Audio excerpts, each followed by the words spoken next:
Awalnya Arnold itu kurang suka sama ceritanya karena dia bilang bahwa scene gue sedikit dan gue nggak banyak omong. Dialognya sedikit. Dia bilang gitu kan. Lalu dia ngomong sama James Cameron, gue syuting ini setelah gue syuting Conan the Barbarian. Masa lu jatuhin gue lagi?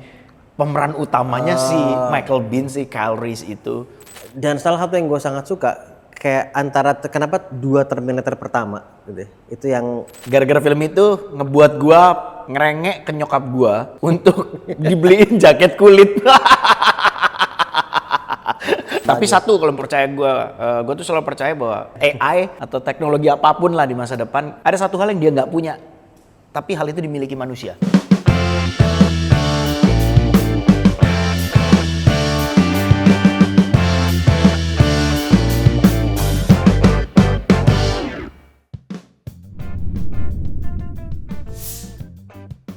ngebahas yang Ngebekas.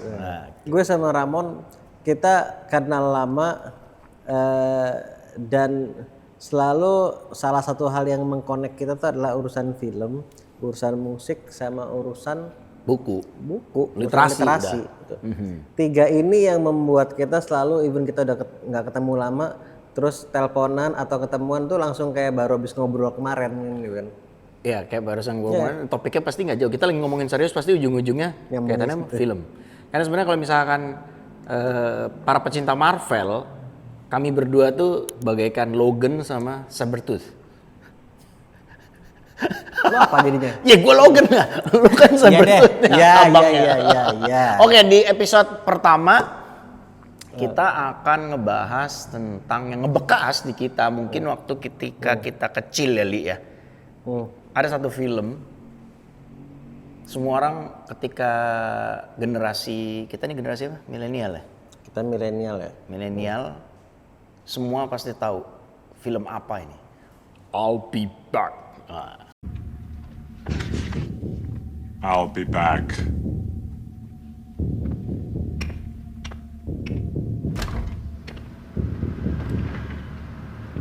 Dua film kita. Apa tuh? Sebetulnya franchise-nya sih banyak filmnya. Tapi kayaknya kalau bicara yang paling ngebekas gitu ya, itu dua film pertamanya dari franchise The Terminator. Jadi Terminator 1 itu kan kalau nggak salah sekarang udah 6 ya. Buat kita berdua itu berhenti di 2. Sebetulnya ya gue masih nonton yang lain juga, cuman kayak lain udah lain. Rasanya lain dan menurut gue bukan hanya karena waktu kita nonton yang pertama kedua kita masih kecil sehingga lebih memorable, mungkin ada faktor itunya. Mungkin karena faktor teknologi saat ketika kita kecil ngeliat itu menjadi sesuatu yang wah gitu. Itu keren banget emang gitu kan. Even bukan hanya untuk kita, memang untuk industri perfilman pun Terminator pertama itu kan James Cameron tahun 84. Yang kedua tahun 91. Mulai ada yang Robert Patrick jadi penjajah T-1000 itu juga itu tuh secara teknologi itu keren banget.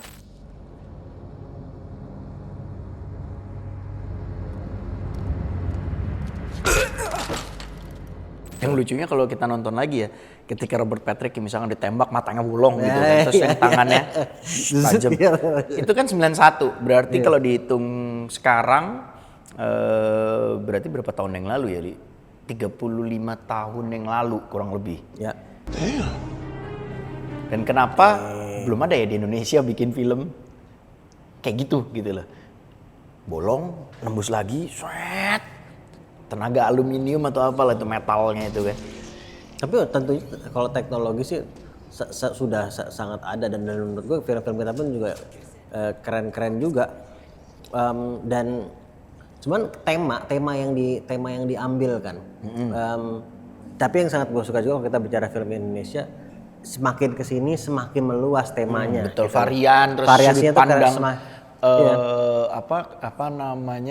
temanya juga makin macam-macam gitu loh. Udah mulai out of the box dan udah mulai beragam, ya artinya ini sesuatu yang positif. Banget. Tapi sore itu tuh menurut gue tuh. Nah itu ada kaitannya kan. Ya, itu Time Machine, karena kalau gue menyukai semua film yang berbau waktu, apalagi time traveling ya. Ada unsur waktunya. Ada unsur waktu, Back to the Future, ya kan, Terminator. Ya Terminator ya kan? juga benar. Terus ada Time Cop, Jean-Claude Van Damme. Time Cop, terus gue tuh ada yang apa sih Bruce Willis yang filmnya tahun 2000-an itu. Film. Oh ini Looper. Looper. Terus Interstellar. Interstellar. Pokoknya yang otak-atik waktu tuh gue Iya, suka. iya, Die Hard. I'm speechless. Speechless. I have no speech. Nggak ada hubungan osin waktu. Oke, balik ke Terminator. Kenapa lu suka? gue ngeblank ngomong Die Hard. Kenapa lu suka Terminator? Terminator menurut gue satu selain Terminator pertama ya menurut gue itu kalau Terminator kedua tuh lebih kuat actionnya at least nuansa action lebih terasa, tapi Terminator pertama tuh sebetulnya lebih kuat nuansa thriller dan story duduk sama-sama kuat menurut gue. Thriller sih ya. Thriller banget gitu, kayak menacing banget T-800 itu kan. T-800. Ya, T-800. Nah, Arnold. Terminator Arnold itu kan. Dan ceritanya tuh ceritanya unik gitu ya. Ceritanya Untuk di unik. tahun itu untuk loh di ya. tahun itu tentunya untuk tahun itu. Dan itu kan menjadi salah satu lah, kalaupun gue nggak bisa menjamin pasti, siapa tahu ada yang lebih tahu daripada gue juga, tapi setahu gue salah satu pioneernya gitu kan. Kadang kan dari dekade ke dekade ada tuh film-film yang menjadi kayak groundbreaking, mulai akhirnya tema itu semakin banyak dibahas gitu kan. Nah itu menurut gue bicara soal ada unsur time travelingnya, terus kemudian ada unsur thrillernya, jadi sci-fi, thriller, kemudian ya action itu, dan kedua dari sisi actingnya emang menurut gue itu kayak Arnold yang tadinya film-film yang action banget gitu kan, Conan the Barbarian yang gitu-gitu. Red Sonja. Ya Red Sonja. Terus sekarang masuk Sci-fi. yang apa istilahnya kayak lebih berbobot gitu, walaupun tetap ada unsur actionnya juga. Lu sendiri gimana? Pertama kalau gua ketika ya jujur 84 kita baru lahir gitu kan. Baru mulainya itu gua malah kebalik T2 menuju ke T1 gitu kan. Terminator 2 dulu. Terminator 2 dulu dong sebelum nonton T1. Saat itu kan kita nggak ada streaming. Ya dong, kita mau nyarinya via video. Gue nontonnya di mana ya dulu ya? Gitu. Waktu Tapi masih gue nonton Terminator 1. Ya tentunya bukan pas baru keluar, gue lahir 83 gitu. Nah artinya SD lah waktu gua nonton. gua kulik ya sama kayak lu bilang, Terminator 1 dimulai ketika tokoh bernama Kyle Reese datang ke tahun 84 kan, jebret gitu kan, adegan pertamanya gitu kan, yang sampai akhirnya itu adegan fenomenal ya. Kyle Reese datang sampai si T-800 datang karena menginspirasi Mr. Bean. Nah, kalau lu nonton film Mr. Bean selalu adegan nah itu sebenarnya that's why groundbreaking yang Ali bilang tadi gitu. Jadi ketika Kyle Reese datang, ternyata Kyle Reese ini waktu itu Michael Bean ya. Michael Bean ya yang main. Gue nggak inget gue. Iya Michael Bean, bukan Mr. Bean. Kyle Reese datang yang ternyata datang dari masa depan, yang dikirim oleh anaknya. Iya. John Connor kan dari masa depan. Iya benar. Dia mengirim Kyle Reese untuk ngejaga ibunya karena Skynet, aliansi mesin ini nggak mau kalau John Connor itu hidup, karena John Connor di masa depan menjadi pemimpin umat manusia, pergerakan melawan mesin. Iya, resistance-nya. Ketika ditugaskan untuk ngejaga ibunya, Sarah Connor, ternyata malah terjadi romance percintaan di antara Kyle Reese sama Sarah Connor kan. Nah di situ kan menarik. Akhirnya si Arnold dikirim T-800 dari masa depan untuk ngelindungin, untuk ngebunuh si Kyle Reese. Awalnya di T1. Iya, Tapi lu tau gak ada trivia ya sebenarnya? Awalnya Arnold itu kurang suka sama ceritanya. Jadi yang kita tonton T1 itu, Terminator 1 itu nggak sesuai skrip aslinya. Arnold nggak mau karena dia bilang bahwa scene gue sedikit dan gue nggak banyak omong. Dialognya sedikit. Dia bilang gitu kan. Dia awalnya justru Arnold itu jadi si Kyle Reese. No, bener-bener dari T-800. Dialog sedikit gitu kan. Lalu dia ngomong sama James Cameron. Gua syuting ini setelah gua syuting Conan the Barbarian. Oke, gua dapat main role. Masa lu jatuhin gua lagi? Pemeran utamanya si Michael Bean, si Kyle Reese itu. Sampai akhirnya James Cameron ngomong, oke, karena lu yang paling paham, maka lu jadi si robot ini akan kita rubah sudut pandangnya. Jadi awalnya bener, Arnold itu jadi si Kyle Reese-nya. Terus dia bilang ketika mencari si tokoh robotnya, harus robotnya itu harus ibaratnya kayak nggak punya rasa, namanya robot lah ya gitu. Ternyata si James Cameron ngomong kan, lu yang paling paham, harusnya lu jadi robotnya. Lah kalau gue jadi si robot pemusnah itu, lu jatuhin karir gue. Oke, kita rubah sudut pandangnya, jadilah Terminator yang kita Jadi nikmatin. ada perubahan cerita. Ada perubahan cerita gitu dari trivianya itu. Sampai akhirnya justru yang menarik ya, franchise Terminator tuh kalau menurut gue gini, Li. T1, Terminator 1 ya, sosok robot T-800 itu Arnold Schwarzenegger, musuh kan, sudut pandangnya antagonis. Oke. Tapi di T2 dia jadi protagonis ya. Iya makanya. Robot yang tetap dikirim dari masa depan. Betul, tetap. Tapi beda artikel. Beda artikel kan lah. secara fisiknya sama gitu kan. Tampilannya tetap T-800 yaitu si Arnold. Si itu kan Arnold. tampilannya ya. Tapi tugasnya udah lain gitu. Udah lain. Iya. Nah kan menarik bahwa akhirnya ternyata lo nggak bisa mencegah takdir. Kyle Reese jatuh cinta sama Sarah Connor. Punya anak si siapa? John Connor. John Connor, Edward Furlong. Di T2 akhirnya nongol. Di Terminator 2 Edward Furlong main. Wah, ini kalau menurut gue yang menarik di T2 itu bener-bener penanda zaman cuy. Penanda perubahan dekade itu sebenarnya identitas itu ada di Terminator 2. Sosok Edward Furlong yang saat itu kinyis-kinyis lah di mata para ABG. Linda Hamilton yang udah makin cakep gitu kan. Dan itu Linda Hamilton gue ingetnya Beauty and the Beast. Beauty and the Beast. Bener.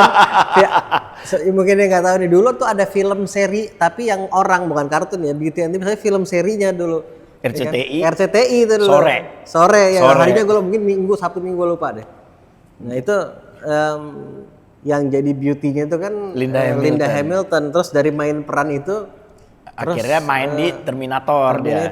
Dan itu gue nggak ingat ya karena gue nggak tahu mana yang lebih dulu, Terminator 1 atau serinya Beauty and the Beast. Nah, itu kita harus cari tahu lagi. Cuman yang jelas Gue cari ya. di T2 itu momentumnya itu tepat gitu. Nama Arnold semakin menancapkan hegemoni dia sebagai aktor Hollywood yang berbayaran tertinggi. Iya. Semua filmnya pasti laku. Kemudian si Linda Hamilton semakin mateng. Kemunculan Edward Furlong yang saat itu ibaratnya ABG itu ngefans sama dia. Ditambah yang buat gua sama Ali suka sama Terminator 2 adalah soundtracknya. Wah, T2. Itu T2 bener-bener ini nih. By the way, Beauty and the Beast itu 87-89. Jadi setelah Terminator. Setelah keluar, Terminator. Tuh.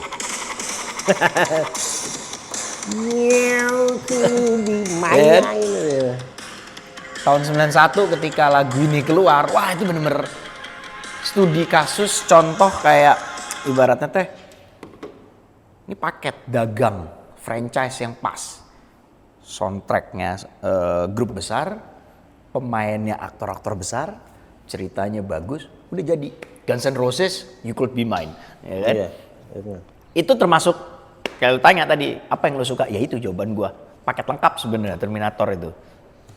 Dan tadi salah satu yang sangat menarik tuh lo bilang adalah ini kan Terminator ini sebetulnya ngomongin AI, jadi sangat relevan juga kita ngeliat sekarang gitu. Skynet itu kan kalau lo kayak turunan-turunan filmnya dari artificial intelligence filmnya Will Smith gitu misalnya.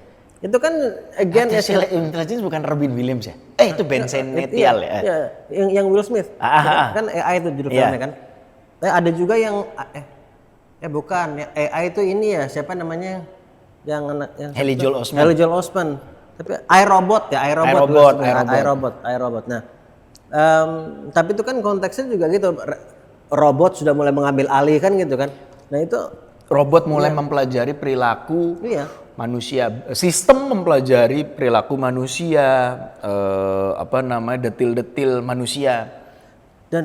Dan salah satu yang gue sangat suka kayak antara kenapa 2 Terminator pertama gitu ya, itu yang menurut gue yang paling di atas gitu ya, untuk the whole franchise tentunya. itu tuh kayak ceritanya tuh kayak full circle gitu.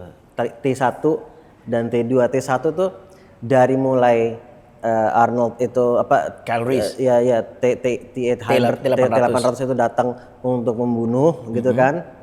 Kemudian I'll be back ya kan. Dan di T2 itu Linda Hamilton itu di situ sebagai yang masih penuh luka gitu. Jadi ada unsur ada unsur hope-nya gitu.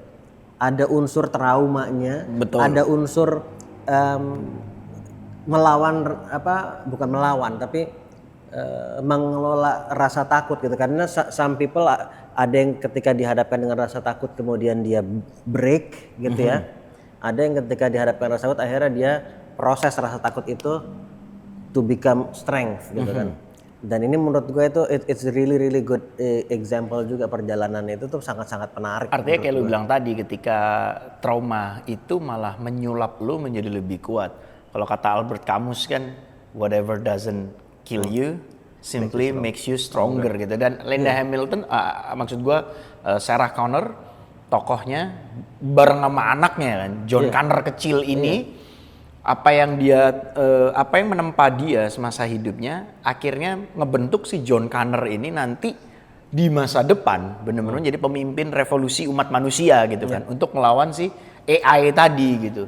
Dan gue pernah baca satu artikel kali bahwa James Cameron ternyata juga ngomong bahwa gue sudah memperingatkan kalian semua di tahun 1984 bahwa di masa depan robot whatever lah, mesin atau sistem akan memonopoli gitu kan, akan menguasai gitu. Dan kalau lu nyikapinnya gimana? Maksud gua dengan fenomena ini. By the way, sebelum itu gue jadi teringat juga film Blade Runner sama kan? Blade Runner kan juga di era yang sama juga itu kan, di era yang sama talks about AI juga sebetulnya. So it's again beberapa pioneernya mungkin ya. Tapi menurut gue tadi sama apa yang lo tanya tadi, ya gue setuju, bukan dalam arti kalau saat ini kita bicara AI saat ini ya tentunya nggak sampai level mengambil alih gitu. Cuman saat ini belum. Makanya gue bilang, arahnya sih kalau kita ngikutin cerita-cerita science fiction itu arahnya tuh so far it's going the same direction. That's why itu gitu ketakutan gua. It's going the same direction gitu. Jadi bahkan mulai dari ketergantungan dulu menurut gua. Ketergantungan dulu salah satunya gitu ya. Orang melalui AI mencari tahu apa, bahkan suara kita bisa di-create. Dan bukan hanya sekedar untuk mencari informasi, bahkan sebagai teman, sebagai tempat curhat, sebagai tempat ini itu kan tuh udah treating that as if as a human being, tapi itu bukan. Artinya gitu. kan polanya kalau misalkan diteruskan, dikhawatirkan kan akan menjadi seperti yang James Cameron ramalkan gitu loh, bahwa di masa depan mesin itu contohnya T800 aja bisa memiliki normalnya manusia kan, mulai dari kulitnya, suara. Nah, itu mah kalau itu sih menurut gue ya sekali lagi itu mungkin nggak terlalu lama lagi tuh mah. Bentar lagi akan seperti itu, tapi kan potensi bahaya itu tetap ada. Iya, maksud gue tingkat kecanggihannya maksudnya itu kalau sampai itu mungkin udah nggak lama. Tapi satu kalau percaya gue tuh selalu percaya bahwa Skynet AI atau teknologi apapun lah di masa depan, ada satu hal yang dia nggak punya, tapi hal itu dimiliki manusia. Rasa itu yang nggak mereka bisa yang ngebuat mereka nggak bisa mengambil alih peran manusia di planet ini gitu. Dan uniknya di Terminator 1 dan 2 itu kan juga flow-nya si Terminatornya sendiri, si T800 itu sendiri kemudian dia berperan perannya jadi berbalik itu, jadi as if pengganti ayah. Iya, jadi as if jadi peran manusia gitu kan. Betul. Seakan-akan walaupun tetap as a robot tapi dia mengambil peran itu gitu. So memang secara cerita sih menurut gua very unique gitu dan memorable gitu. So it kalau buat gua it changed me in a way that did it change you coba? Yeah, it did. It did. Pada saat itu apa? Iya. Saat itu meskipun ya begini, it changed me itu change-nya tidak langsung mungkin efeknya. tapi tertanam sejak saat itu, paham gak lo? Sampai sekarang. Iya, Oke. jadi nah kalau saat itu nonton di pertama kali banget mungkin lebih kerennya, serunya lah gitu ya, masih ke arah sana. Terus apa memorable lines-nya, I'll be back, hasta la vista baby, pasti itu. Tetapi terus kemudian visual effect-nya juga tentunya. Tetapi one of the things yang jadi terbawa sama gua itu satu kayak hubungan apa ibu dan anak. Oke. Jadi kayak Sarah parents Connor, gitu. John Connor. Iya, itu tuh hubungan kayak gitu. Terus meskipun itu film-film action itu terutama di masa-masa dulu tuh ya of course yang baik yang menang gitu kan. Tapi kan gue masih relatif masih kecil, jadi gue masih belum banyak terpapar sama kayak begitu. So jadi kayak when you choose to stay and be orang yang baik gitu, melakukan hal yang benar gitu. Itu hal-hal yang menurut gue tertanam juga gitu buat gue. At least for me gitu ya. Oke. Untuk sendiri gue nggak tahu. What about you? Ketika nonton dulu apa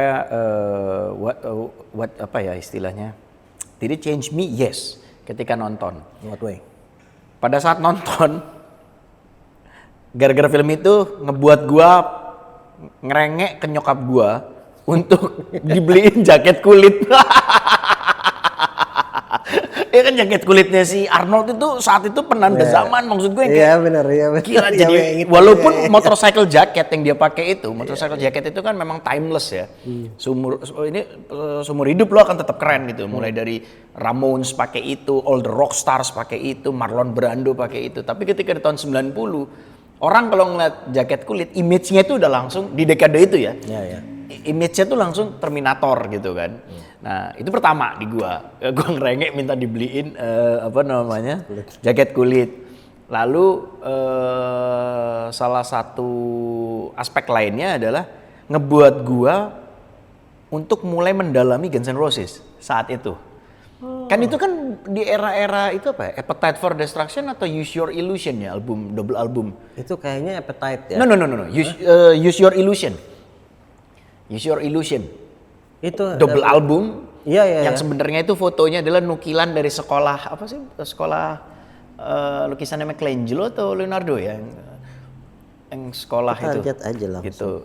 Nah, gara-gara Terminator 2 gue mulai mendalami sih Guns N' Roses gitu kan. Yes, Use Your Illusion. Use Your Illusion kan. Iya benar. Walaupun memang saat itu di era Use Your Illusion 2 benar. peralihan dari 80-90 kan hair bands merajai memang. Gitu kan, sebelum dihantam oleh grunge kan. Memang saat itu gue makin mulai belajar Guns N' Roses.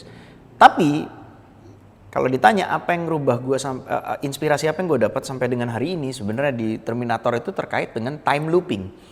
Bahwa lu nggak akan bisa ngerubah takdir lu, gitu kan. Kalau memang anak ini ditakdirkan di masa depan menjadi seorang pemimpin revolusioner umat manusia, ya takdirnya seperti itu lu nggak akan bisa ngerubah. Mau Skynet si mesin ini ngirim pembunuh di masa lalu ke masa lalu untuk menghentikan pertumbuhan anak ini, tetap aja gagal. Karena anak ini kalau kita bicara di Marvel kan ada timeline tuh. Timeline satu ini nggak akan bisa diganti gitu. Itu yang pertama yang ngerubah gua gitu. Kedua menginspirasi gua. Kedua ya terkait sampai hari ini masih relevan. That's why Terminator menjadi topik bahasan kita di episode pertama. Terkait bahwa sistem, robot, mesin, apapun lah, dia hanya membantu kita sebenarnya. Tapi jangan sampai pengambil alihan tadi. Karena kalau versi gua nih, dari sini pun juga gue mengambil nukilan nih kan. Karen Armstrong, Sejarah Tuhan, buku baru coy. Bukunya buku lama. Iya maksudnya yang edisi ini baru terbit gitu kan, yang cover baru nih, cetakan kesekian. Kita bahas ini lama banget kan. Peran manusia di muka bumi itu seperti apa, itu nggak bisa digantikan oleh mesin, nggak bisa digantikan oleh sistem. Apa yang membuat manusia itu istimewa dan apa yang membuat manusia itu bisa menjaga bumi, bisa membuat bumi menjadi lebih bermakna karena rasa tadi sebenarnya. T-800 walaupun ada rasa sebagai pengganti ayah ketika di Terminator 2 ya. Edward Furlong, si John Connor memandang itu pengganti ayahnya. Tapi itu ketika kita nonton rasa yang timbul itu kan dari sudut pandangnya si John Connor. Bukan dari ya. Bukan sudut pandangnya sih T800. Kalaupun T800 sayang, karena part of his job waktu di program di masa tugasnya depan adalah untuk melindungi iya. gitu kan. That's why kayak gue bilang, did it change me? Yes. Terkait rasa, terkait time looping, bahwasanya mesin, sistem segala macam nggak akan bisa menggantikan peran manusia. Gitu. Makanya kita memilih Terminator sebagai episode perdana because for us Terminator sangat spesial gitu kan. Benar banget, dan juga artinya juga kita di era AI juga sekarang make sure AI itu cuma asisten aja, jangan sampai itu betul-betul mengambil alih fungsi kemanusiaan kita juga, dan atau apalagi mengikis sisi kemanusiaan kita. Berarti AI sebenarnya harus kita ganti, Li. Apa sih singkatannya AI? Artificial intelligence. Artificial intelligence. Harusnya assistance intelligence. Iya, emang seharusnya sebagai asisten. Harusnya sebagai asisten kan. Dan yang namanya asisten itu kan perlu ada yang mengarahkan, gitu loh. Jadi bukannya kita tergantung sama arahannya kemana, tergantung masih asisten, enggak. Yang mengarahkan semua itu tetap dari kita gitu. Tapi jangan sampai tadi makanya kita jadi kehilangan sisi kemanusiaan, sisi rasa, dan justru bertambah ketergantungannya sama AI yang seharusnya jadi asisten kita. Akhirnya bukannya kita yang bisa memanfaatkan, tapi kita justru kali jadi ketergantungan, and that's very dangerous gitu menurut gua sih.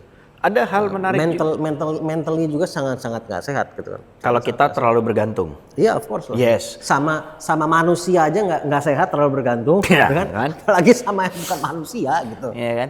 Tetap pada akhirnya inisiatif ya. Iyalah. Yang utama. Iya benar. Tapi gua suka tadi jawaban lu bahwa ada unsur hope di film Terminator 2. Ketika tadi lu bilang perjuangannya si Linda Hamilton sebagai Sarah Connor. Lu pernah mengaitkan nggak upaya timelinenya si Sarah Connor dan John Connor ini dari sisi psikologis atau apa, atau ilmu psikologis gitu nggak? Sebetulnya salah satu, gue malah mengambil bukan psikologi, tapi ke quantum physics. Oke. Nah, maksudnya? Agak sedikit berbeda sama tadi lo sampaikan.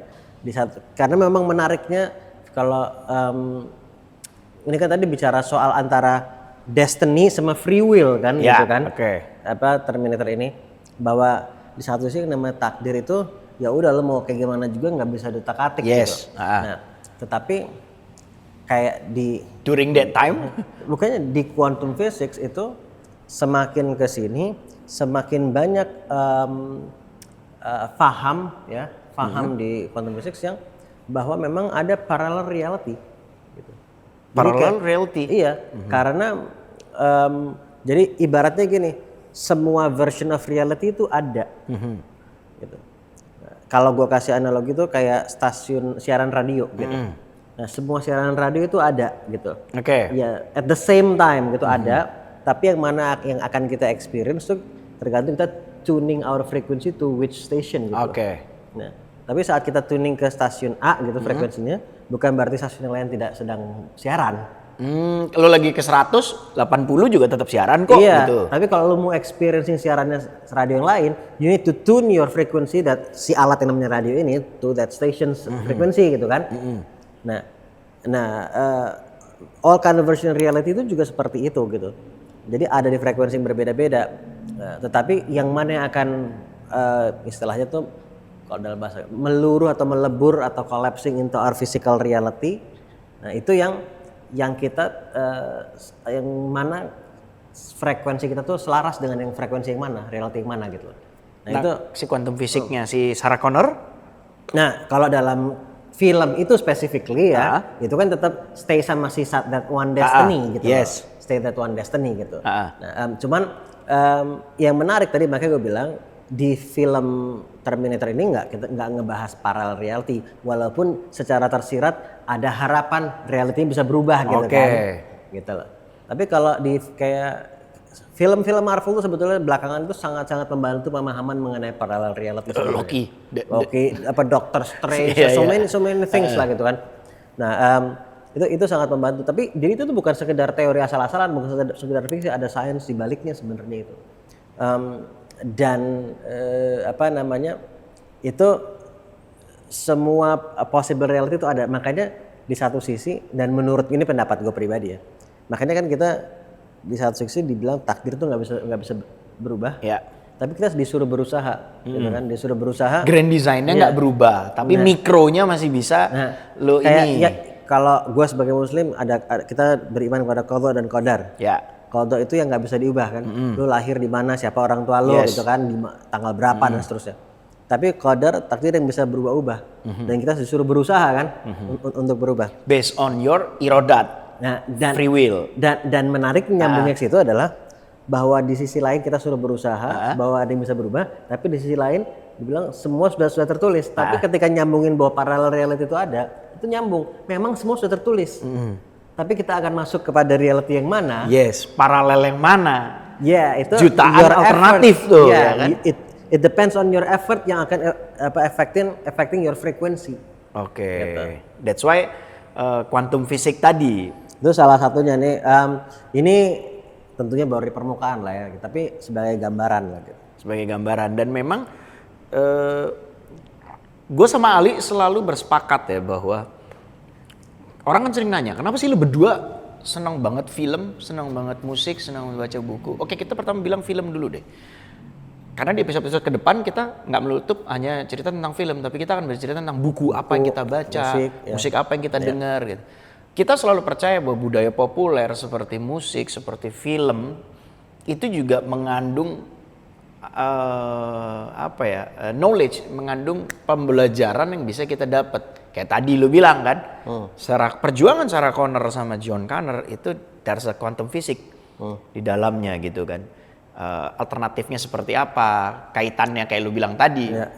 Ini kita bicara konteksnya si Terminator ya, bahwa ada alternatif kalau timeline-nya John Connor dibunuh akan seperti apa manusia di masa depan. Iya.